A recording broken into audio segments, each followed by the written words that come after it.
Speak up for what's right. The David Webb Show. 866-957-2874.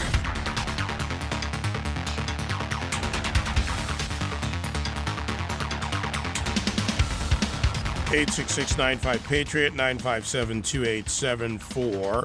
On Twitter at David Webb Show. And, of course, you can always get us on demand, SiriusXM.com/on-demand. And it works out nicely that way. So, if you missed something, you want to share something, maybe something you just heard in the interview with Major General Bob Dees, you can send it to your friends, share it with them, however you do that. 10 of our Navy sailors released unharmed by Iran one day after they were, and now the questions arise, were they taken?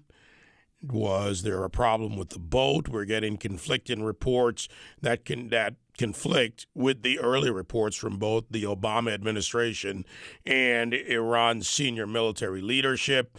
We will find out in time. Troubling to many is the picture and the heavily edited footage that the Iranian government is now using to show a capture or portray a capture, our sailors being held by soldiers from the Iranian Revolutionary Guard with weapons, hands above their heads. Our female sailor had to wear a head covering. Questions and debated in the political world, but questions still stand, and who knows what we'll find out in due time.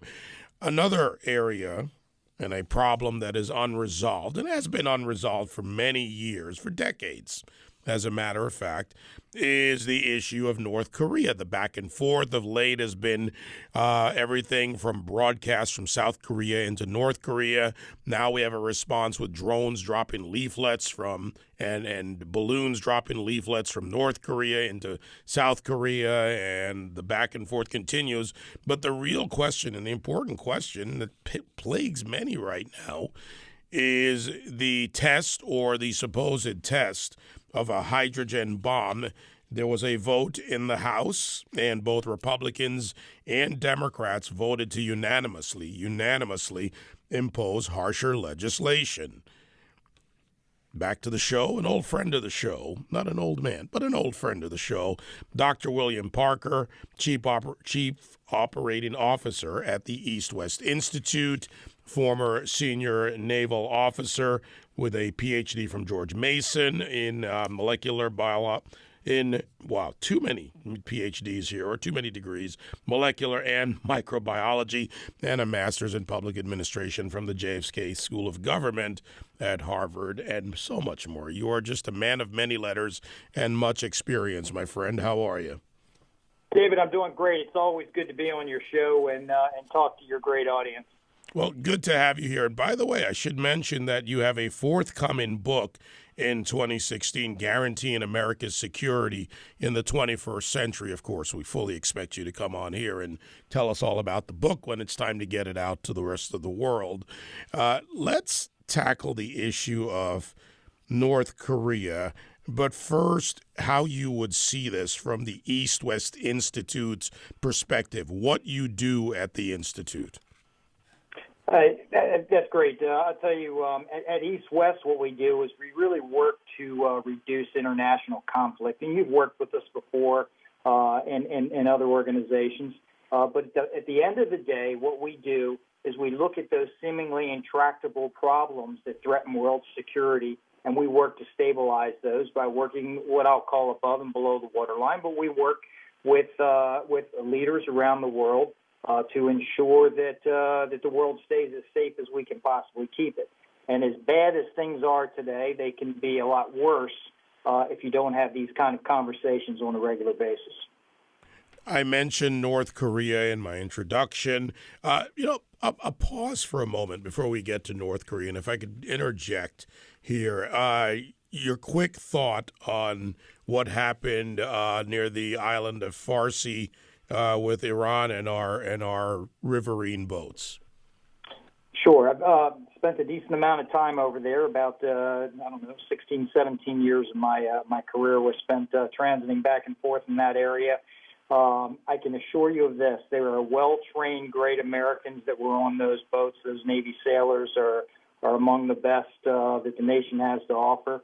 And you could see clear abuse to mariners in distress. If, in fact, one of those boats broke down or they were disoriented for a navigation reason, whatever that would be, those are mariners in distress as opposed to somebody conducting a combat operation.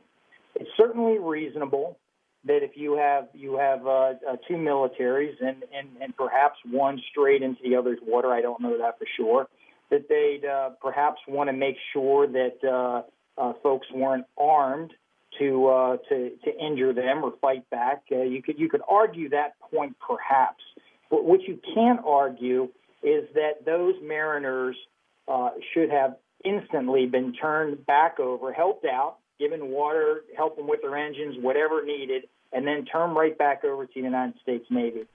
Everything else that happened after that was an abomination at best. And we do have international conventions under the Geneva Convention and even, shall we say, within the UN structures that guide us on this, to your point, don't we? We absolutely do. And in addition to that, we just have the standards of the way mariners perform at sea, and then we take care of each other when we're at sea. And if you're in distress, you help each other out and you press on, as opposed to what appears to be significant abuse here by the Iranians in this case. Well, we may well get back to Iran in this discussion, but now let's shift to North Korea. And been in the news a lot lately, as I said before. House approved sanctions today, a bipartisan vote, unanimous in the House. We'll see what happens in the Senate. And latest reports of South Korea firing warning shots within the last 12 to 15 hours at a suspected drone near the border. Is this saber rattling that's going on that we've seen for the years? And this has a history in their nuclear program and their missile program. So that history that leads us to where we are now. Absolutely. And, when you think about it, this is the fourth nuclear test. The third was in 2013. But this whole thing really started as far back as 1985. Back in December, North Korea ceded to the Nuclear Non-Proliferation Treaty, but they do not agree to complete the Safeguards Agreement. And that started in 85. And then 91, Bush announces the unilateral withdrawal of all naval and land tactical nukes. And soon after that, Gorbachev does the same thing. So that was good news. By 92, more than 6 years after signing the Non-Proliferation Treaty, North Korea concluded comprehensive safeguards assigned to the IAEA, and this process continued. But then what started to happen is more and more North Korea started puffing their chest out and realizing that they could get away with these nuclear tests and continued longer-range weapons, missiles in particular, and I'm sure you've seen, and we'll talk about that maybe a little bit later, the submarine-launched ballistic missile. Whether or not that actually happened, we can discuss. But the bottom line is they're working at, and they've succeeded at building some long-range missiles, and they've succeeded at building some sort of nuclear program. Whether or not this was an actual test of a hydrogen bomb, and we can talk about the difference between an atomic and a hydrogen bomb if you'd like to later. Well, can we clarify that briefly for the audience before we get too far down? The difference between hydrogen and atomic.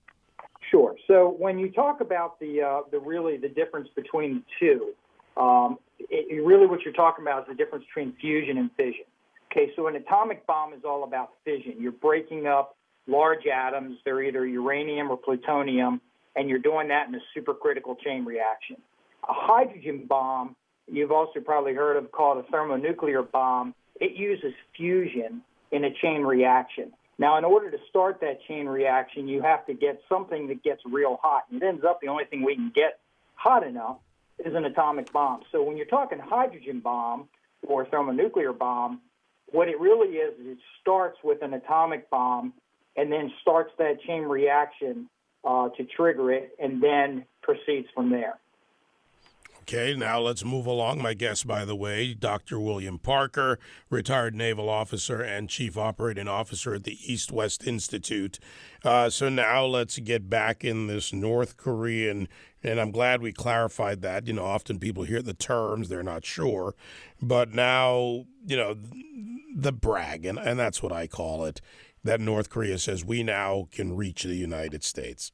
Is that even possible, even in a high-altitude detonation? So when you start talking about whether or not they can reach the United States, the short answer is that any state or non-state actor with nuclear capability can reach a target if they're determined and lucky. Specifically, if you can deliver a nuclear weapon on a ship or in a truck, and you can have devastating results if it's delivered the same as if it was delivered by a missile. But that means that the weapon must be small enough to deliver and get through a lot of layers of intelligence and defense systems, particularly if you're going after the United States. I'm not losing any sleep over that tonight.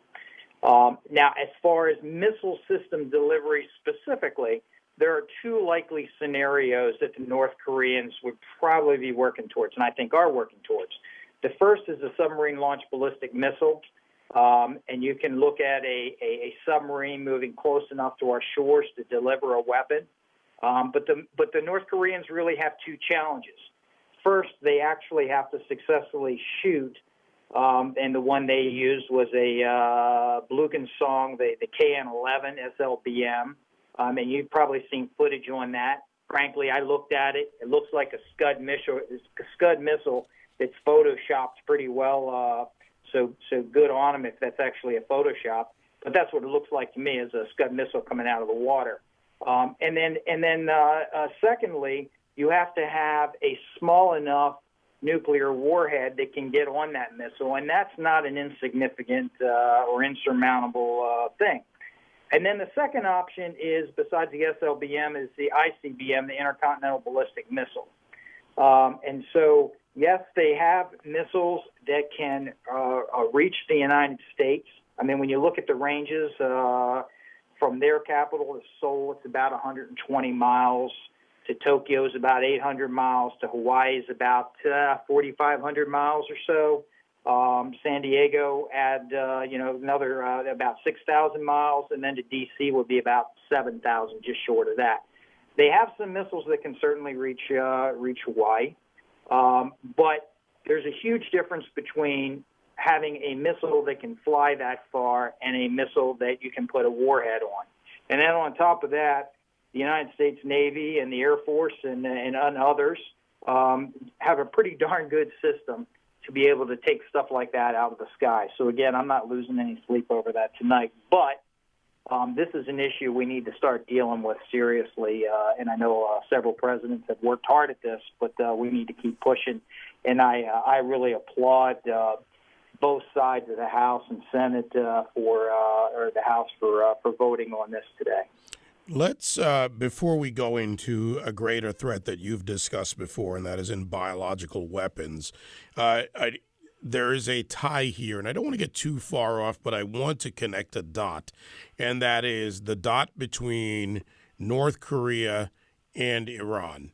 And how much concern should it be to us that, in effect, some have said that North Korea is actually the Iranian nuclear program partner, or if not, their effective test site? I lose a lot of sleep over whether or not the Iranians or who the Iranians are sharing technology with. And I think all those that are in their neighborhood should be even more concerned about it. And it's not just the Iranians, it's others. So, yes, I'm worried about their missile technology in particular, but also their explosive or kinetic technology. So I think that's something we need to keep a very close eye on. All right, now let's go to a greater threat, as you've talked about before. Not that nuclear weapons, be it fission or fusion, hydrogen or atomic, but biological weapons and a threat to the United States. Do you still feel that that is a greater threat at this time? And how would that threat, let's get a little bit into the how someone would carry out that threat.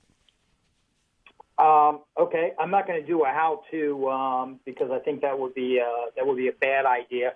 But in general, if you go back and look through history and you look at the 1340s, 1345 Black Plague in Europe, about 75 million people died of the plague.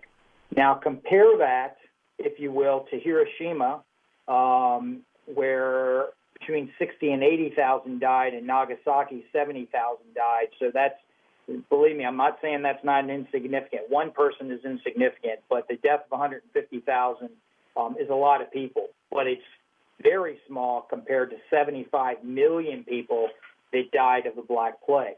Now, if you look at today, current day, and say between March of 14 and January of 16, just over, a year and change there, we had over 11,000 people in 6 countries die of Ebola. And, oh, by the way, one of those countries was the United States. So it was Liberia, Sierra Leone, Nigeria, Mali. So when you look at these countries and you say 11,000 people died of that, and we've done a pretty good job, the medical community has done a great job through the Center of Disease Control and the World Health Organization. But the spread from an epidemiological standpoint is much more deadly than I'll call it one shot, one kill, which is what you get from a nuclear weapon.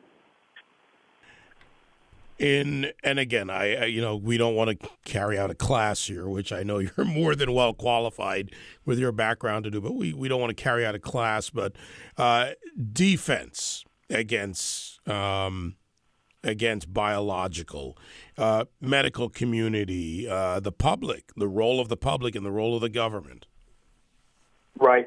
So there's a study that comes out each year on this, and I will tell you we're getting a lot better on this, and it was proof with Ebola. I mean, Ebola could have been significantly worse had CDC and the World Health Organization not been up on their game. But that said, it still spread rapidly. And by the way, that 11,315, which is I think the number that they reported, is probably low because there are a lot of folks that died of Ebola, I believe, that we'll never know they died of Ebola because of where they were at the time in the world. But the bottom line is we're getting better as a world. We're certainly getting better as the United States. We're getting better with our sensors, so that's a good news thing. And we're getting much better at being able to create immunizations faster. And a lot of that goes to the civilian companies. You know, the Johnson & Johnsons of the world do a great job of finding ways to rapidly develop, figure out what it is that's a threat and then develop the immunization to counter that threat. And it's something that changes constantly. So we've got the threat, we've got the defense, the final, point on this segment, and I know we have many more in the future, but that is the policy. And, we can't ignore the role of politics. We have the private sector, yes, but the role of policy that comes out of the federal government in dealing with these threats. Yeah, absolutely true. And, David, you and I have talked about not only this, but the cyber threat in the past. And when you look at, for instance, U.S. code, and you look at Title 10 is for the military, Title 22 is State Department, Title 50 is intelligence. What is that title that does cyber? What is that title that does that combination between medical and national security? And that's where the policies, this is very difficult, but that's where the policy has to begin to catch up and then stay up with technology as it changes, whether that's a threat from Ebola or something else, or that's a threat from an organization like ISIS. So I think you hit a very key point there, is that the policy and being able to respond as a country more rapidly is key to this whole effort. Well, we are going to get into the cyber at a longer, probably going to be an hour-long special. We'll have to get into soon between you. I'll invite Morgan Wright and others, and we'll discuss it from a number of angles, because I think there's a dearth of information and understanding by the general public. And then that leads to just, well, lack of understanding. And that's not a good thing. That is not a good thing at all in our society. Yeah, I absolutely agree with you there. Dr. William Parker, Chief Operating Officer at the East-West Institute, now retired. So, I can call you Captain still, Captain Bill Parker. You'll recognize that name, folks, if you don't recognize the voice. But a distinguished man of letters and someone who's working to get the education that you need out to you, and that's where we put it on this show. The East-West Institute is there for you. You can take a look at their website, eastwest.ngo. And I look forward to your next appearance on the show, Bill. We'll talk soon. Thanks a lot, David. Great talking to you.